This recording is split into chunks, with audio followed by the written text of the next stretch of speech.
Um, hey, are we ready to go, Dave? Yes. Okay. Hey, aloha, everybody. This is such a mine doesn't say it's recording. Mine does. Mine does Okay, too. great. Okay. All right. Oh, here we go. All right. We Well, lost we all one, we so all he's we all super paranoid. So go ahead. we always get off to rocky starts here so that you know that you're dealing with real people. And I'm pretty extra motivated and excited today to introduce someone that I had the pleasure of working with a few years ago. And it's just really incredible to have Heather here, Heather Caller, and Heather, we'll figure out how to we can send them your LinkedIn thing. I just want to give you a couple of tidbits. You know, at 14 years old, she went off to New Hampshire, which is where I was living on the New Hampshire border. And Heather was smart enough to get into these great prep schools in Exeter, New Hampshire. They wouldn't even let me in the town, let alone the school. I wasn't the best student. You know, I was an athlete that figured I was deserved everything. Anyway, this isn't about me. So Heather went there, and it was about 15 years before she was actually with all these great experiences in these New England schools and in corporate to get back to calling the Bronx her home, which automatically made Heather and I a little bit of enemies because you got the Bronx Bombers, the New Yankees York all Yankees, day. and the Boston Red Sox. Right? And there's no question who won that one overall. But anyway, and she developed a real mission in life. And it kind of comes from, and I think this is an interesting topic for us, Heather, this entrepreneurial civil rights, what do the next right thing. This is generational for you. It wasn't just your Generational. mom, but Yes. also your grandma, Yep. and went on to Fordham and Yep. developed a mission Go for Rams. clean, safe water. So let's start with this marvelous model of doing the right thing, because Yes, civil rights is really about doing the right thing. it is. And you've built, and that's bled into another mission for you that's really a problem that most people aren't aware of with water. It's So true. tell us about the generational model and how did that feel like pressure? Was it exciting? Did you want to aspire to it? How did that I work? think it was just in my blood. My we were raised by my grandmother, who's one of 12 children.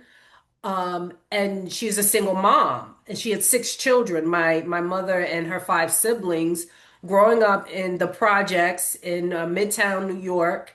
And, you know, I didn't really understand what poverty was, even though later on I found out we were poor, especially when I went to Exeter. Although people there, sidebar, you could not tell people had money at all. There was no authenticity there. But we didn't know we were poor because we had everything we needed. Not everything we wanted, but definitely everything we needed.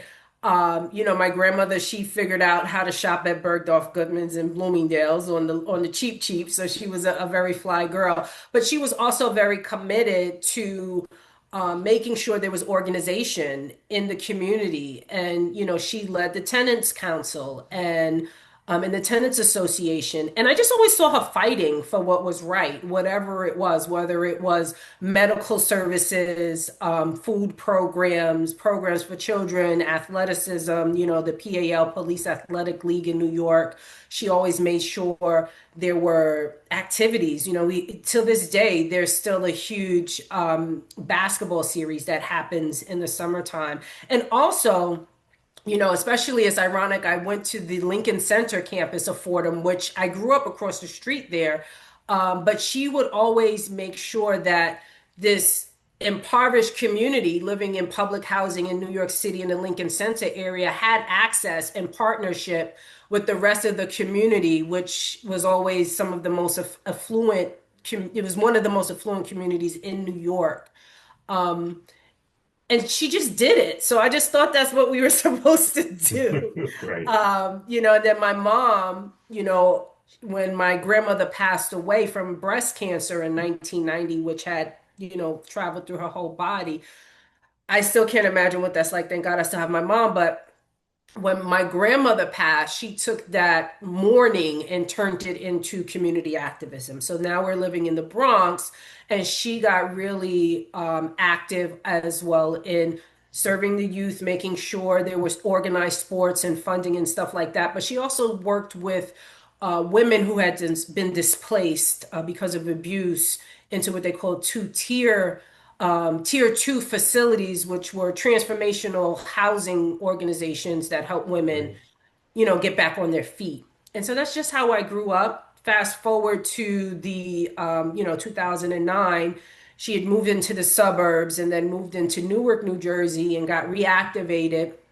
And we didn't really know much about water then, Mark. But because of, again, her community work, we discovered there was a 50, 60-year-old battle to either keep the city of Newark's water public or privatize it. And that's when I really began to understand what water is today, what it's not, and the urgency to help people understand how to get clean water. And since then, that was before the can of worms got opened on Flint, Michigan, which really changed how government reports on water, how the news thinks of it, and it really launched a huge clean water advocacy movement.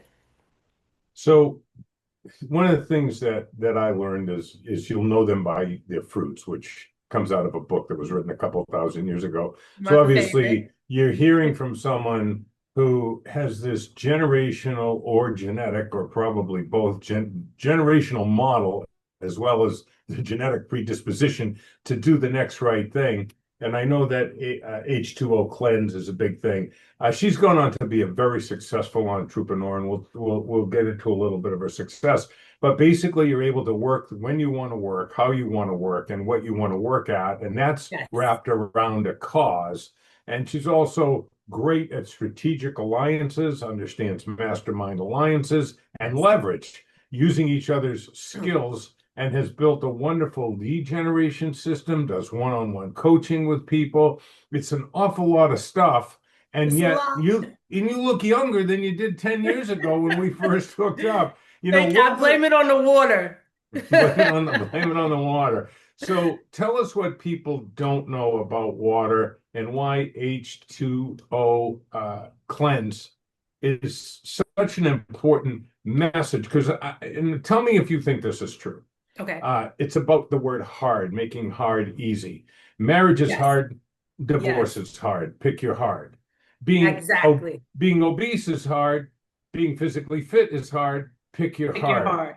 Working 9 to 5 for somebody else is hard. It is. Starting your own business is hard. Pick Yes. your hard. And our postulate to you that I'd love you to discuss is when you pick your hard with your heart Hmm. like you have, the knuckleballs, curveballs, setbacks, and disappointments, they're just stuff to get through because there's a heart's desire Yes. that helps make hard easy. It's worth it. It makes it almost timeless, and you just knock right through it.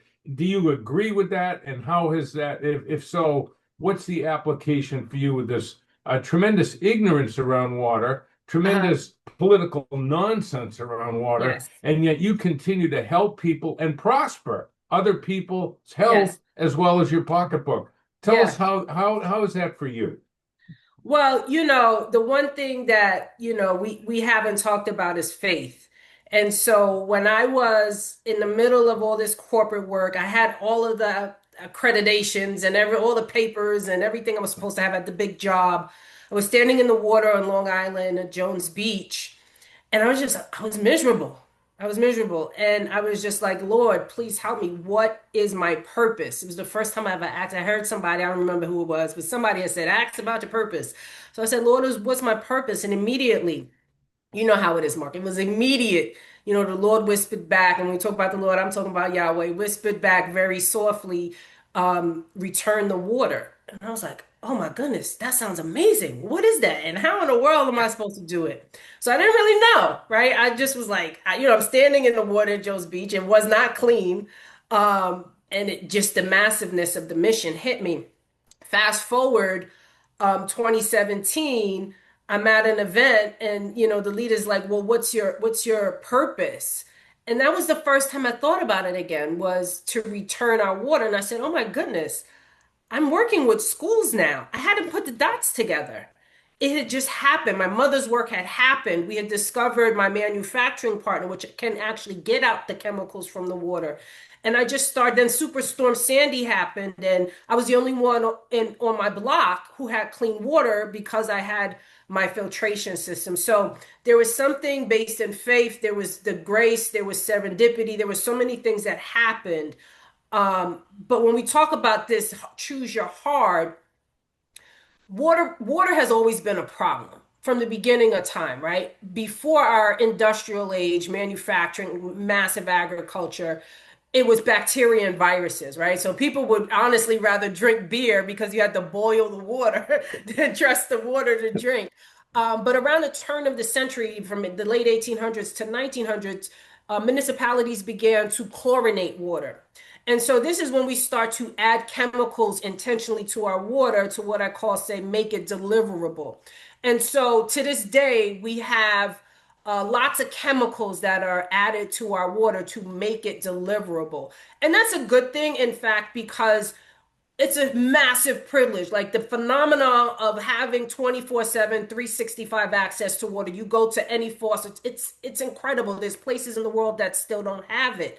But if we just looked at that alone, right? If you go to any water treatment facility, the municipal water centers or the privatized ones, they are actually hazmat centers, hazardous material. Anyone who works there has to wear a hazmat suit because chlorine, chloramine, which is chlorine and ammonia. And I always joke with people like, I know my grandmother said, do not mix those two, but they actually put them together in the water to kill bacteria and viruses.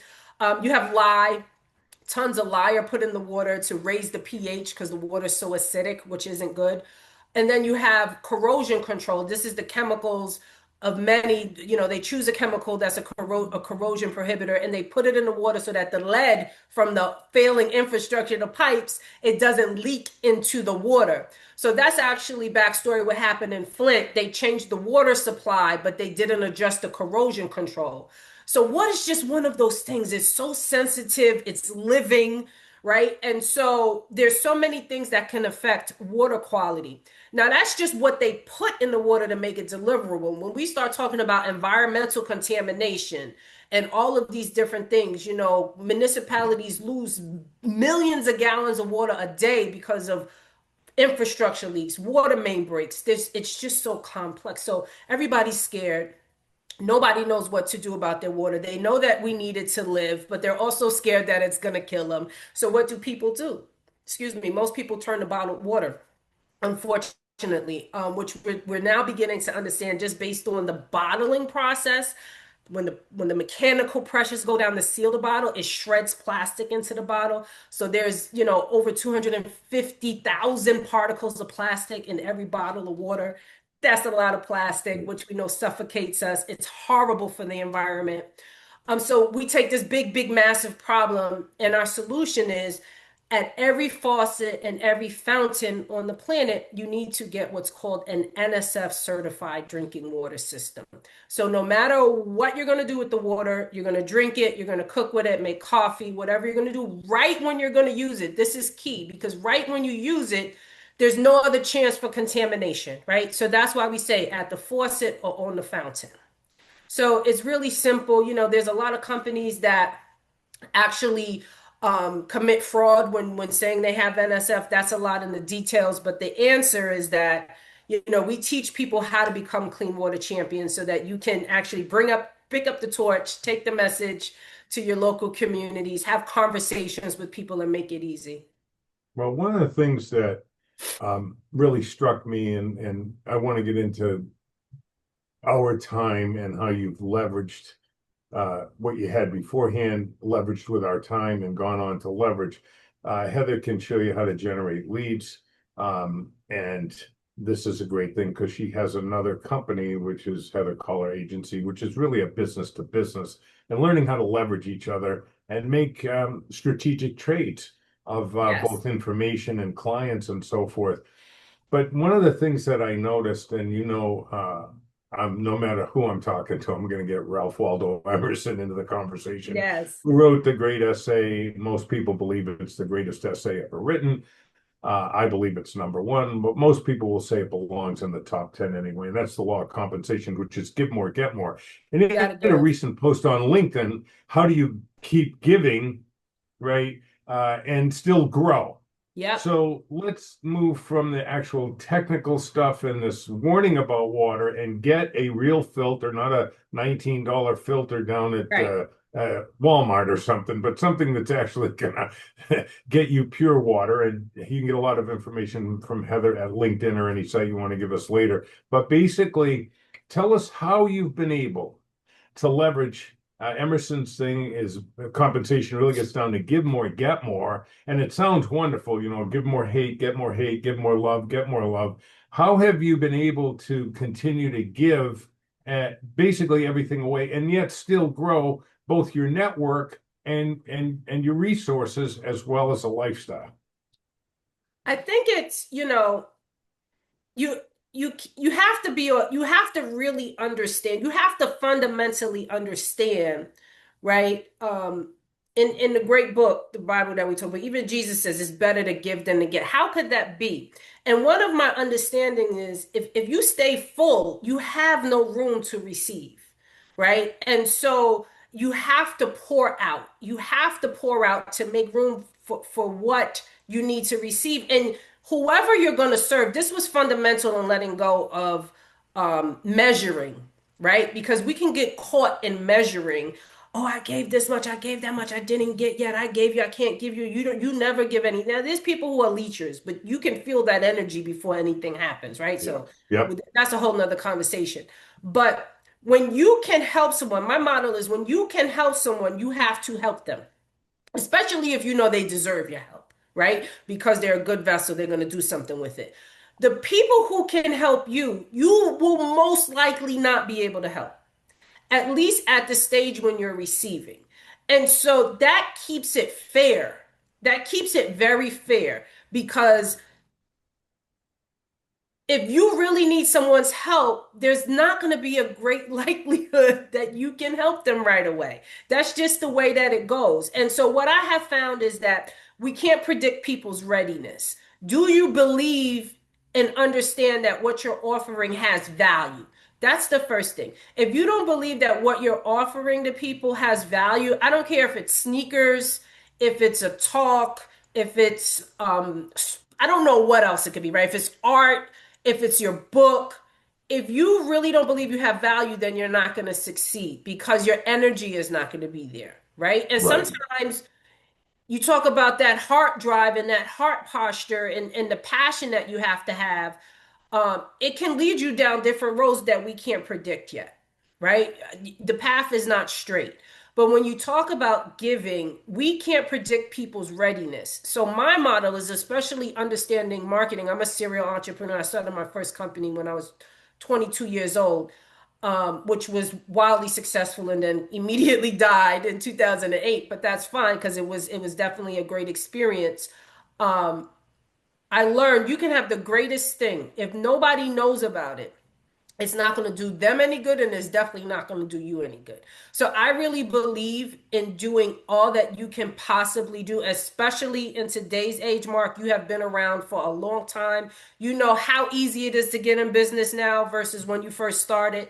All of the tools and resources that we have as entrepreneurs, they didn't exist, right? I remember having to literally go to the library on 34th Street in Manhattan, the Right. business library, and like go through volumes of books to find information.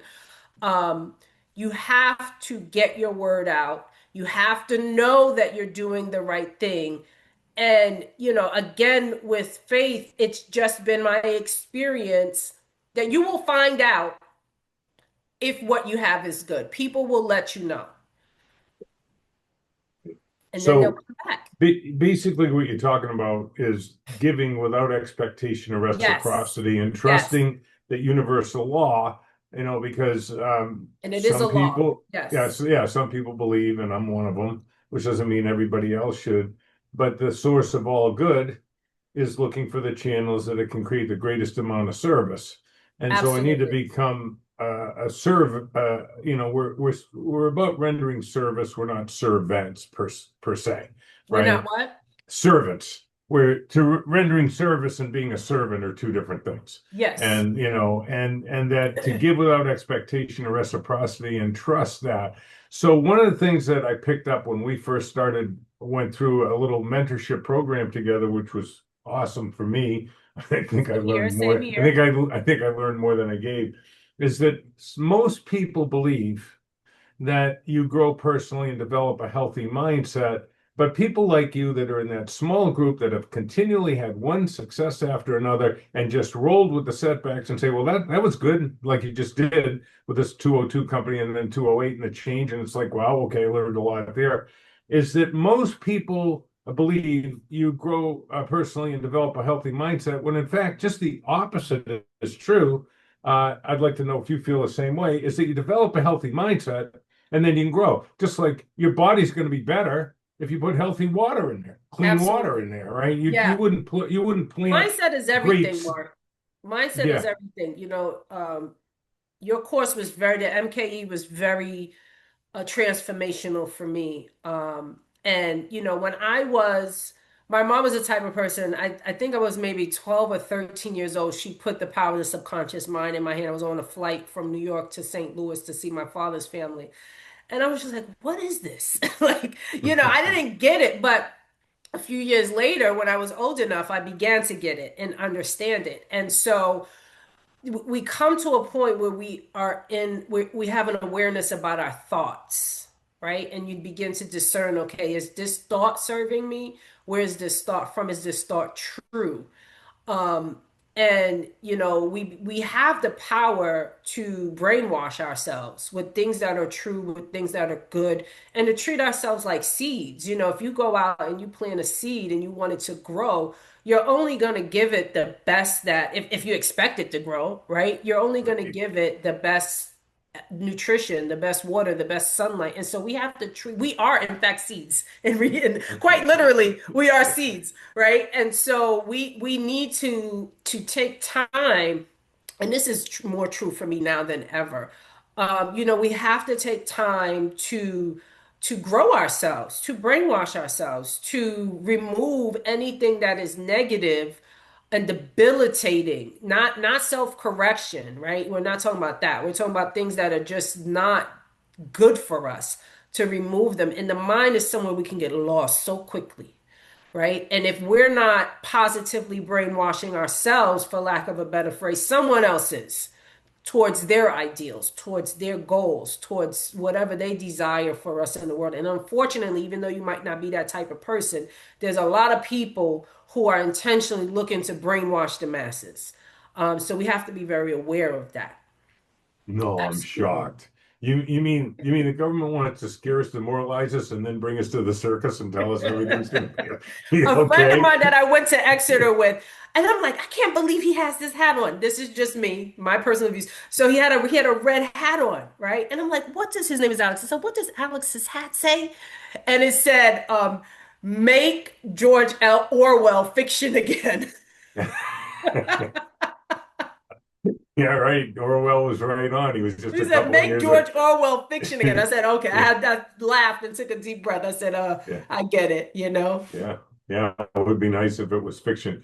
So one of the things that I think is critical is that you went through the Master Key experience, and one of the things that we talk about in there is that, and of course I'm Polish and Italian, so I'm not that quick. It took me some time to figure out if the subconscious makes 95+% of our decisions. 7 seconds before we're even aware of it, minimally 7 seconds before. But this is what I struggled with because I'm whatever. But anyway, is You're that if sharper it's than attack, Mark. Knock it off. if it's subconscious, folks, if it's subconscious, that means it's below consciousness. So you can't see what you're thinking. And Heather, you kind of alluded to this, that you have to observe your behavior to Yes. understand what programs are running you.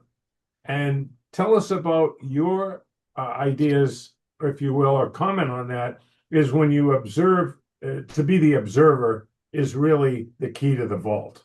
how do you feel about that statement? Observe my behavior and say, I'm doing this and this well, I'm going to leave that alone. But this and this needs some correction because Yeah, I can't see what I'm thinking in the subconscious mind, but it's playing out my life because our life is a printout of our actual faith, what we actually believe. What would absolutely. you suggest to people to improve? You have to carve out time for yourself, you know. I learned how to meditate in MKE. And so that was one of the most powerful master key, right? That was one of the most powerful experiences because I mean, and this was a while ago already, right? This was several years ago already. The amount of distraction that we have in our lives. And I feel like I had my phone out of my bedroom for a while and I put it back in a couple of weeks. I gotta take it back out. But the amount of distraction that we're faced with um, is just debilitating in our ability to concentrate. And it's like anything, we have to, whatever you pay attention to is where you're going to go. Where your focus is where you're going to go. And so, my number one thing is we have to learn how to love ourselves. And by loving ourselves, we have to dedicate time to ourselves to step away from the distractions, from the constant busyness, from the overstimulation, because we have so much more ability as human beings to tap into our natural energy, to tap into our collective mind and the resources and the senses that we have available when we're not distracted, when we actually choose what we want to focus on and why. And, sidebar, it takes work, just like anything else. It takes work, it takes dedication, it takes commitment, it takes desire. But these things yield such great results. I'm in a space right now where um, thank the Lord, since going through MKE, you may be able to tell, but I actually got saved, which I'm so thankful for.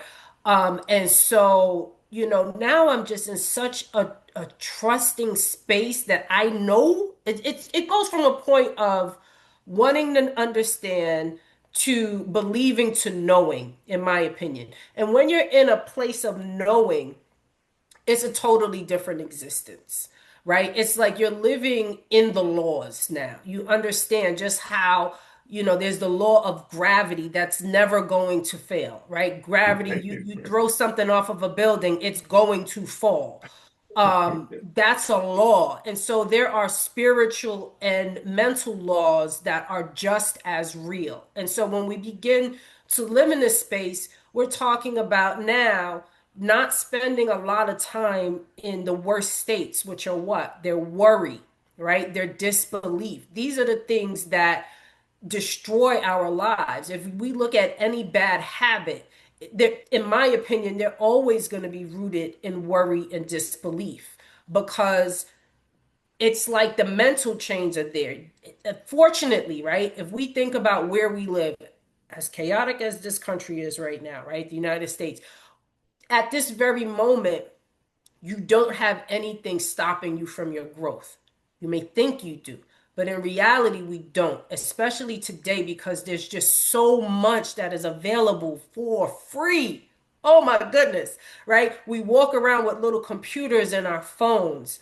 The accessibility, we now have AI, right? Which I was just having a conversation. Like it's scary, but if you use it powerfully for yourself, you could still use it for your benefit, right? There's just so much. So it all boils down to what are we focusing on? How much, I equate it to love. Like I said, like when you can live 100 years, but what are those years made up of, right? How are you experiencing life? Are you existing in Exactly. in a point of love, right? And especially, what does loving yourself look like? What does it feel like? Do we even know? I think that's such a great point.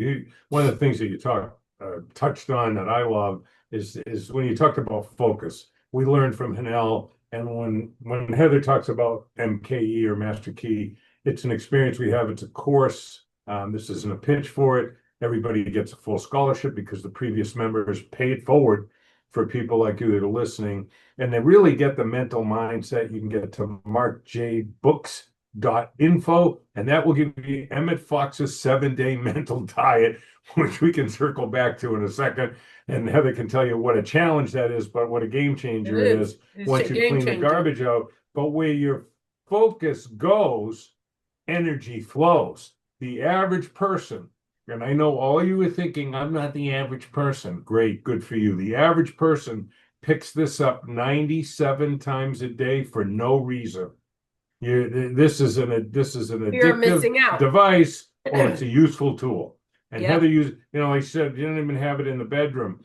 So where focus goes, energy flows, and it's either flowing to this this healthy mindset and personal growth, and helping other people, and give more, get more, and understanding universal law, or the distractions, right? And people start to get sucked into, or this illusion as you're scrolling through TikTok and Instagram. You're seeing these little 30 to 60-second curated moments, and these people are doing these beautiful people are doing these marvelous things, and you think that's Yeah. reality, and wondering, what happened to me? How come my life's not Yeah. great? They have the Yeah. same problems as everybody else, but it creates this illusion. You've broken that, and you help people break that in your personal coaching, your business to business stuff. And of course, your bigger mission is helping people be healthy, because much easier to move forward Yeah. when you're healthy. So for entrepreneurs, if you could touch on the difficulty and the benefit of Emmett Fox's a 7-day mental diet, only 6 pages, folks, and then Yeah. lead into your opinion and your experience, strength, and hope around what does an entrepreneur do today to move forward one step at a time and manifest the dreams that they really desire. Hmm. What's your best counsel on that? Yeah. So just tying what we just said together, when you move into a state of knowing and you move forward, it's almost like magic. I don't like the word magic because it can sound like it's something else, but things really do work out. People, the right people, respond to you and help you, right? And so when you ask me about being an entrepreneur and what does that mean today, being an entrepreneur is hard. It's very, very hard. I won't tell you that it's not. Because you have to show up all the time. If you're going to ask people for money to pay you for something, you have to deliver. If you do not deliver, you will be out of business very soon. And it's just not the right thing to do. But the beautiful thing is that there's no monotony. There's very little monotony, at least in my experience. You have a chance to grow and change at any given time. I meet great people all the time. I never know who I'm going to meet, and it's a dance. And so I love that I'm constantly recreating myself. I don't ever have to stay. In fact, you should not stay in a box. And, especially today, I keep saying this, but there's so many tools that are available. Sometimes it can feel like it's too much, but there's so much that's available for people to shine in their own right. We can all work from home these days if we like to. We can all travel, work from wherever you want to be. And so it's a great privilege. The biggest thing for me in being an entrepreneur, you have to have something that people want. You have to have something that people want, and more importantly, that people need.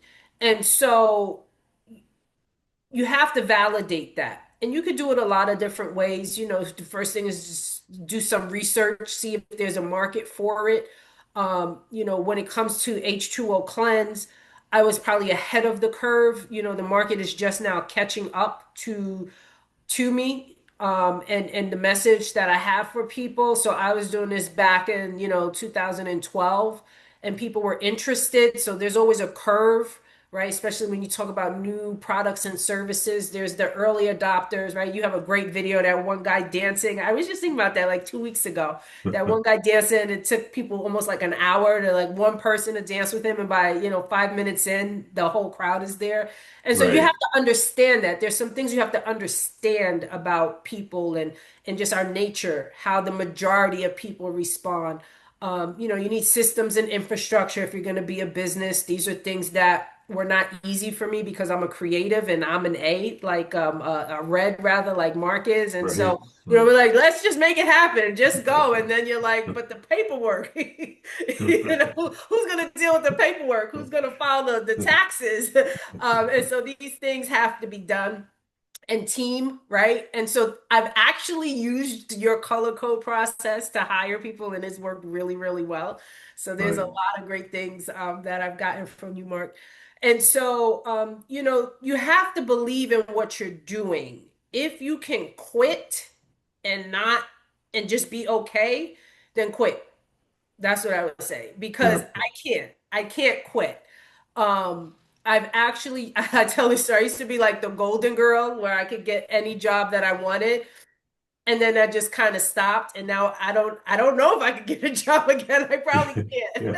yeah, yeah. Um, so You and I are unemployable.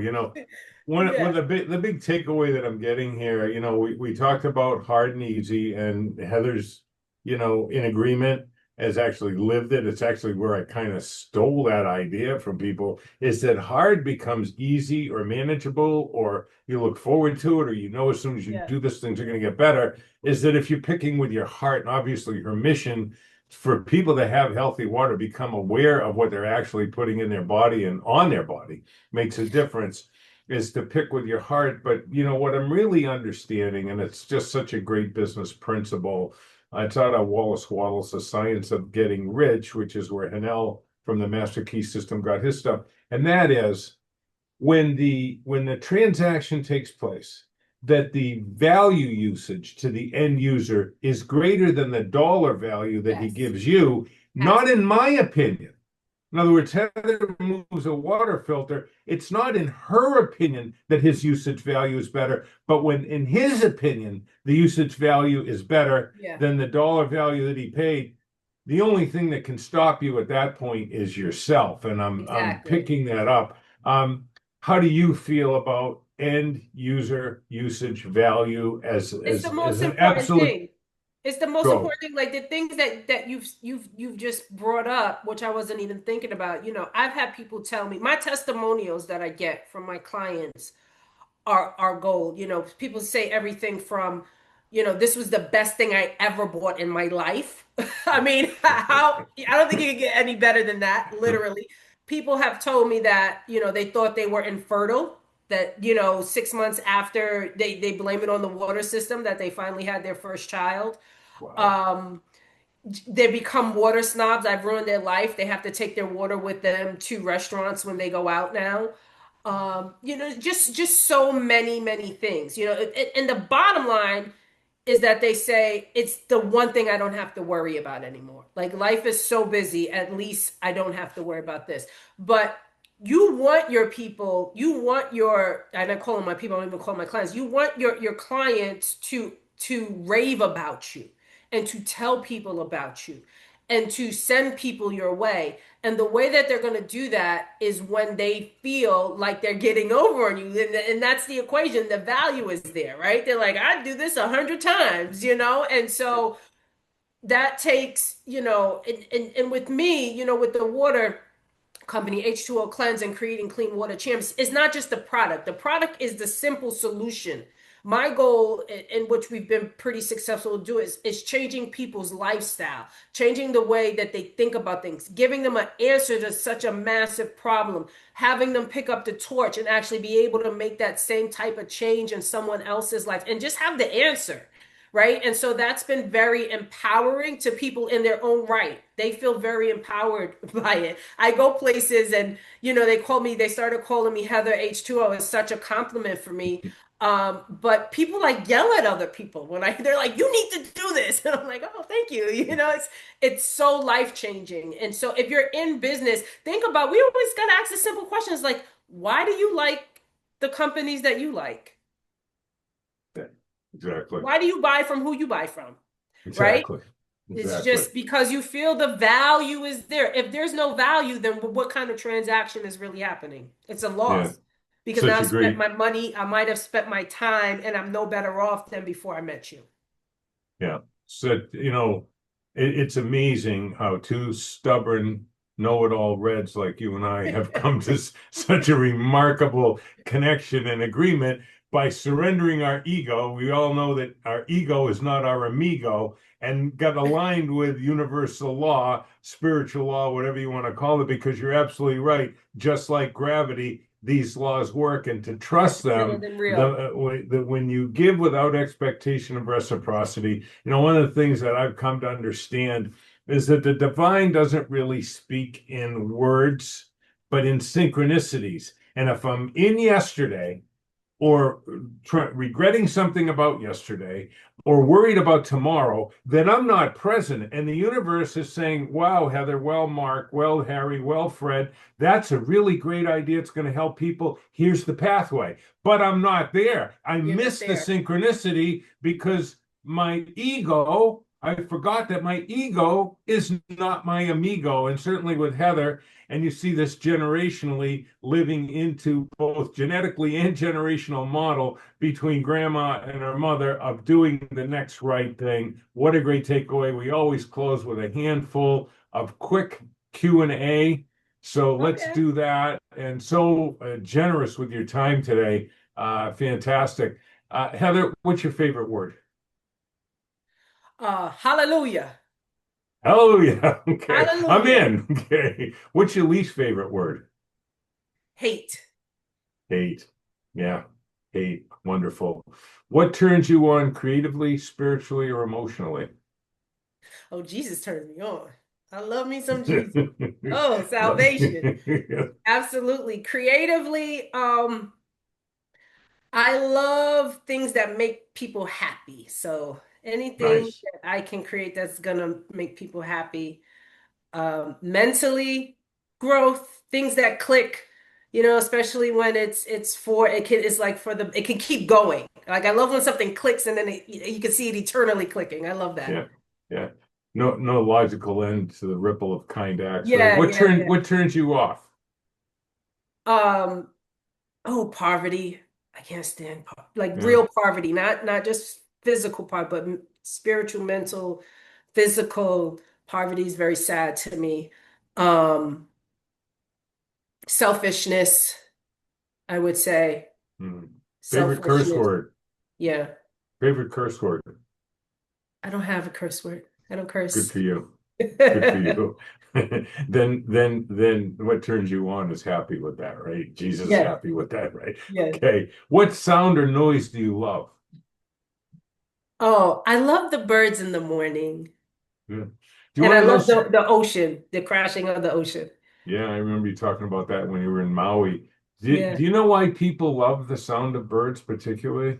No. This is really interesting because we understand this and I know you'll understand this. Most people don't understand that everything is connected. Uh-huh. Okay, everything is connected. We're connected to everything. Everything's connected to us. The creator's in us. We're in the creator. It's all good. But when birds are singing, they only sing when there's no predators around. Oh, And yeah. so it feels so Safe. It intuitively, no, feels we're very safe. safe. We're safe, It right? does. It's very joyous. Yeah. It's so beautiful.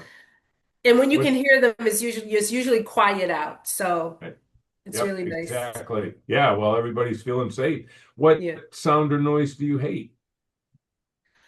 Well, I grew up in the impoverished inner city.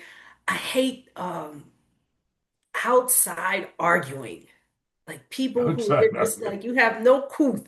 You are outside arguing, telling all your business, no consideration, and obviously you have no control over your life. So that's just a sad state for me. So I Yep, really don't like to hear that. I hear that. I hear that. What profession other than your own do you think, if you had the time, you'd like to attempt? I still want to be a movie writer. I want to write film and produce film. I think you're selling yourself short there. I think you should be a movie star, but we already you're red carpet material one way or the other. What profession do you think you'd never like to try? I don't know. I used to think I wanted to be an astronaut. I have no interest in going into only because it was hard. We love hard, right? So I Hey, never want to go into space. okay, and last question. If heaven exists, what would you like to hear God say when you arrive at the pearly gates? Well done. And I'll tell you, it's been well done. Thank you so much, Heather. This is fantastic. Peace and love. And to get in touch with Heather, we'll put a link down in this underneath this on YouTube. LinkedIn's a great way to get in touch with you. Absolutely. LinkedIn is probably the easiest way to get in contact with me. Okay. Peace and love. Thank you so much. Much love. Thank you.